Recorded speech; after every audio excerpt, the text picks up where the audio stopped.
సర్వమంగళ మాంగళ్యే శివే సర్వార్థ సాధకే శరణ్యే త్రయంబకే దేవి నారాయణే నమోస్తుతే. సంక్రాంతి పండుగ శుభాకాంక్షలతో సుప్రభాతం ఛానల్ ప్రేక్షకులందరికీ కూడా నమస్కారం. సంక్రాంతి పండుగ ఎప్పుడు వచ్చింది?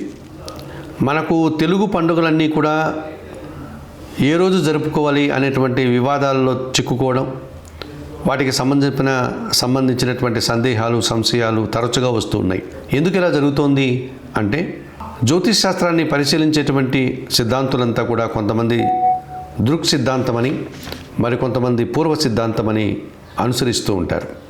ఈ రెండు రకాల సిద్ధాంతాలని అనుసరించేటప్పుడు కొద్దిగా తిథులు నక్షత్రాలు అటు ఇటుగా వచ్చేటువంటి సందర్భాలు కనిపిస్తున్నాయి. అయితే సహజంగా తెలుగు పండుగలు మనం తిథిని ఆధారంగా చేసుకుని ఎక్కువ పండుగలు జరుపుకునేటువంటి అవకాశం ఉంది.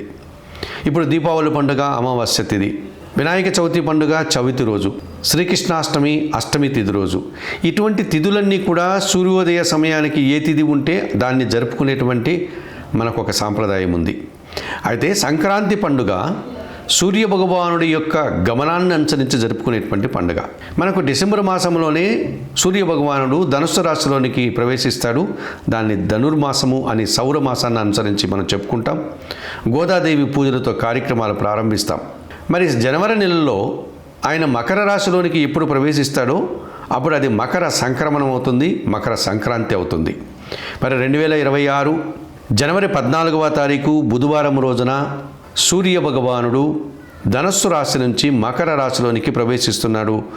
జనవరి నెల 14 బుధవారం మధ్యాహ్నం 3 గంటలకు. ఈయన మధ్యాహ్నం 3 గంటలకు వస్తున్నాడు కనుక అది మకర సంక్రమణం అయింది. ఆ రోజు మకర సంక్రాంతి పండుగ అయింది. ఇది దృక్ సిద్ధాంతం ప్రకారం కూడా 3 గంటలకే సూర్య భగవానుడు మకర రాశిలోకి వస్తున్నారు అని కూడా చెప్తున్నారు.